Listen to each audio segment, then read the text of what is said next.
Hello, today we are going to do worksheet 56, which is surface areas and volumes. Surface area, as the name suggests, is the area of the surface of an object. When we talk about area, we know that area is the term related to a plane figure or a 2D figure. Now, all those figures which can be drawn on a 2D plane और जो plane के ऊपर वो जितनी जगह घेरते हैं, है ना, उसको हम उस फिगर का एरिया कहते हैं. अब ये जो बनने वाली फिगर है, अगर उसकी हम बाउंड्री देखें तो उस फिगर की जो बाउंड्री होती है वो उसका पेरीमीटर या सर्कमफ्रेंस कहलाता है.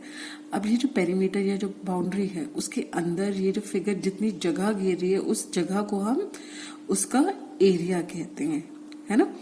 अब जब हम किसी भी 3D ऑब्जेक्ट के सरफेस एरिया की बात करते हैं तो उस ऑब्जेक्ट का जो सरफेस है, वो जो ऑब्जेक्ट की सतह है, सतह मतलब वो जो ऑब्जेक्ट जैसा बना हुआ, जो उसने शेप ले रखी है, उसकी आउटर जो बाउंड्री है या जो उसका सतह है उसको हम उसका सरफेस एरिया कहते हैं.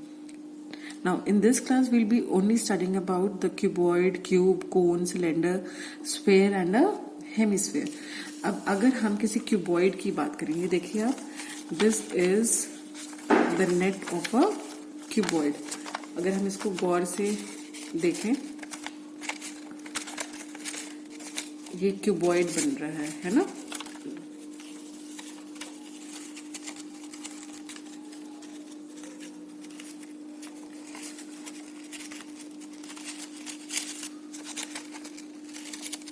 ये जो क्यूबॉइड है, इस क्यूबॉइड में आप देख रहे हैं 6 फेसेस हैं. कौन कौन से?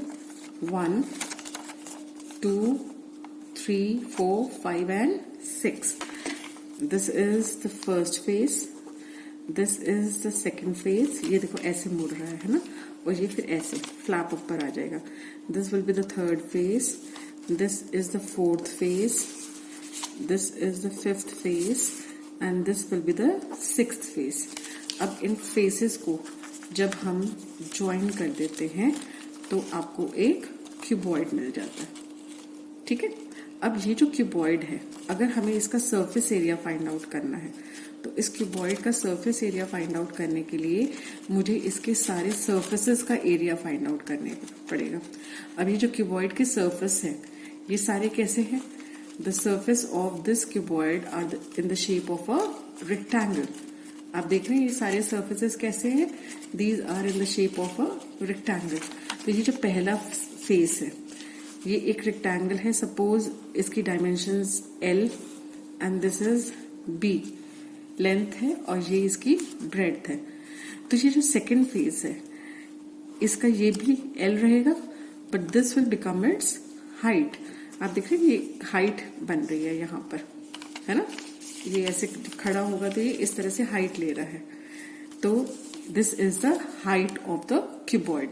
Now this is the length, this is the breadth. ये जो हमने अभी यहाँ लिया था, ये ब्रेड्थ थी ना, ये फ्लैप यहाँ ऊपर आ रहा है, इसके ऐसे ऊपर आ रहा है, तो ये क्या है? ब्रेड्थ. इसी तरह से ये क्या था? हाइट. क्योंकि ये देखो ये खड़ा हो जाएगा ऐसे, ये हाइट बन जाएगी इसकी, है ना. And this is the breadth. इसी तरह से जब हम यहां देखेंगे, ये भी इसके बिल्कुल सामने वाला फेस है, तो ये भी क्या हो जाएगा? B. And this is the height. क्योंकि ये फ्लैप ऐसे खड़ा हो जाएगा तो ये हाइट बन जाएगा क्यूबॉइड की. This is the length and this is the height. आप एक बार इसको हम फिर से खड़ा करके देख लेते हैं तो हम देखेंगे कि हमारा जो वैल्यूज आ रही हैं वो सही आ रही हैं कि नहीं. This is the length, this is the breadth, ये भी ब्रेड्थ है, and this is the height. क्योंकि ऐसे खड़ा हो रहा है ये क्यूबॉइड, ये फ्लैप ऐसे ऊपर से इसको कवर कर रहा है. ठीक है. अब ये जो 6 फेसेस है, इनका एरिया हम निकाल लेते हैं क्योंकि ये रेक्टेंगुलर फेसेस है. This is a rectangle, the first face है, this is a rectangle of length L and breadth B. तो इसका एरिया हो जाएगा length into breadth. Second face का एरिया हो जाएगा, area of first face is L into P. Second face का area हो जाएगा L into H, L into H, क्योंकि ये रेक्टेंगल है ना. थर्ड का एरिया हो जाएगा L इंटू बी. फिर से आप देख रहे हैं, क्योंकि ये इसी के ऊपर ऐसे ओवरलैप कर रहा था ना, सेम था, तो these two faces are exactly the same, इसलिए इसका एरिया अगर L इंटू बी है तो इसका एरिया भी L इंटू बी है। ये आमने सामने वाले फेसेस हैं, ये भी क्योंकि बराबर होंगे, ऐसे खड़े होंगे, है ना। तो अगर इसका एरिया आप देख रहे हैं, इसकी डायमेंशन है B और H, तो इसका एरिया हो जाएगा B इंटू H, तो ये भी क्या हो जाएगा B into H, and this will be L into H। तो आप देख रहे हैं L इंटू बी भी 2 बार आ रहा है, L इंटू H भी 2 बार आ रहा है, और B इंटू H भी 2 बार आ रहा है ना।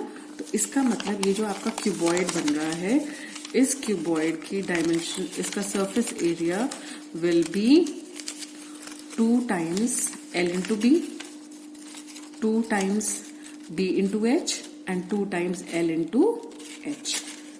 देख रहे हैं आप, ये जो फेस है L इंटू H, इसके नीचे वाला फेस भी एग्जैक्टली इसी डायमेंशन का है, तो इसलिए 2 बार ये आ गया। ये जो फेस है B इंटू H, इसके नीचे वाला फेस भी एग्जैक्टली इसी डायमेंशन का है, तो ये भी 2 बार आ गया। तो surface area of a cuboid is given by 2 times LB plus 2 times BH plus 2 times LH. So you can also write this as 2 times LB, 2 can be taken common, plus BH plus LH, है ना।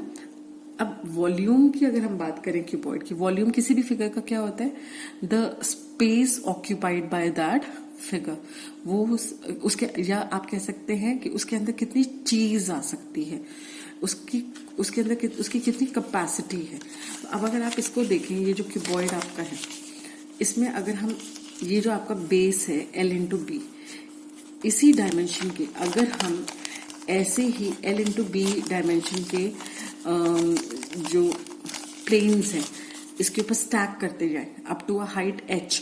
जैसे आप imagine करो कि अगर आप copies रख रहे हो एक के ऊपर एक के ऊपर एक, तो आप देखेंगे कि थोड़े टाइम बाद वो जो कॉपीज आपने रखी हैं, they take the form of a cuboid, है ना।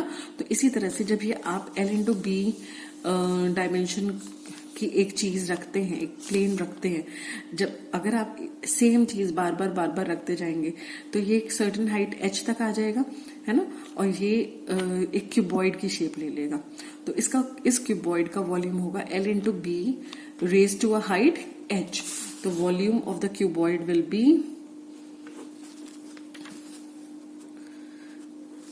L into B. L into B तो आपका बेस हो गया, बेस को हम कितनी हाइट तक रख रहे हैं, H तक, तो इसलिए इसका वॉल्यूम हो जाएगा L into B into H।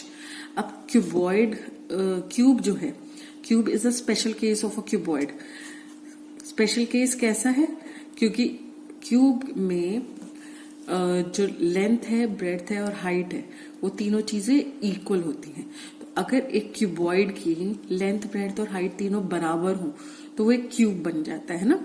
तो उस केस में surface area of the cube will be, अब क्योंकि इसकी सारी डायमेंशंस बराबर हैं, तो 2 हम, आप कह रहे हैं कि L is equal to B is equal to H, तो हम इसको सिर्फ एक एज ही मान लेते हैं।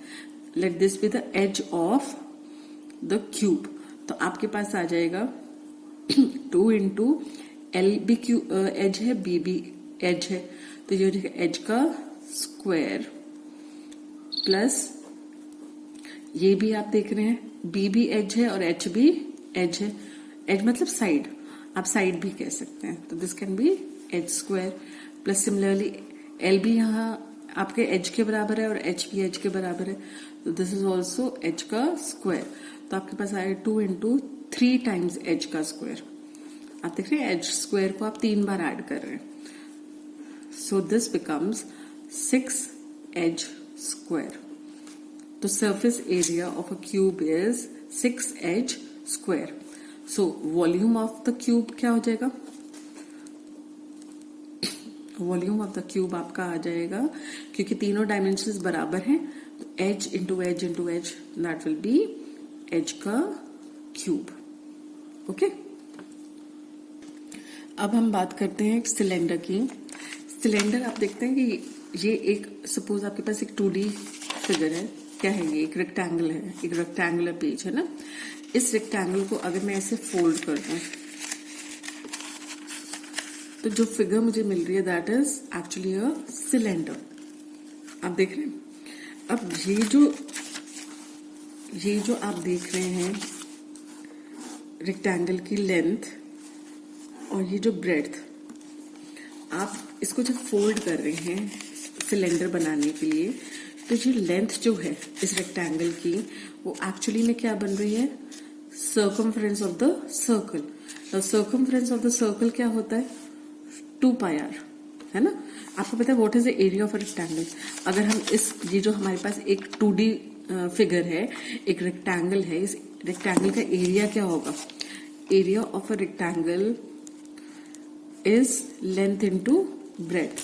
लेकिन ये जो आपका एरिया है, इस एरिया को आपने फोल्ड कर कर एक सिलेंडर बना दिया। ये जो सिलेंडर है, now this rectangular face is actually the surface area of the cylinder. ठीक है। अब ये जो सरफेस एरिया है सिलेंडर का, इसका मतलब the surface area of the cylinder should also be equal to L into B. लेकिन ये जो L है this is actually making the circumference of the circle. तो ये सर्कल का सर्कमफ्रेंस क्योंकि बना रहा है, और सर्कल का सर्कमफ्रेंस होता है 2πr।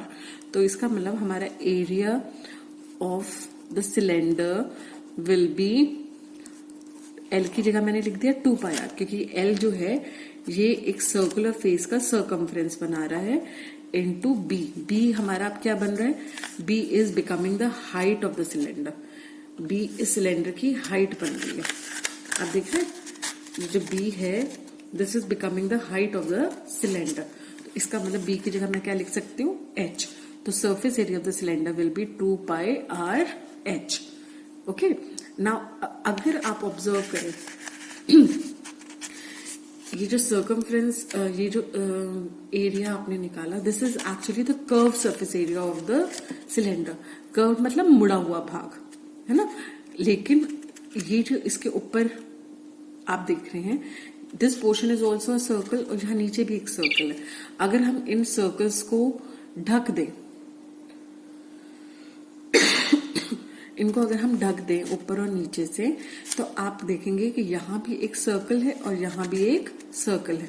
तो इन दो सर्कल्स का एरिया अगर हम यहाँ ऐड कर दें तो हमारे पास आ जाएगा 2πr²। तो हमारा total surface area of the cylinder will be 2πrh plus 2πr². 2πrh was the curved surface area of cylinder. curved surface मतलब मुड़ा हुआ, और टोटल सरफेस एरिया की बात करें तो ये मुड़ा हुआ हिस्सा प्लस ये ऊपर और नीचे के सर्कुलर पार्ट्स, तो हो जाएगा 2πr². So this is 2πrh plus r. Okay.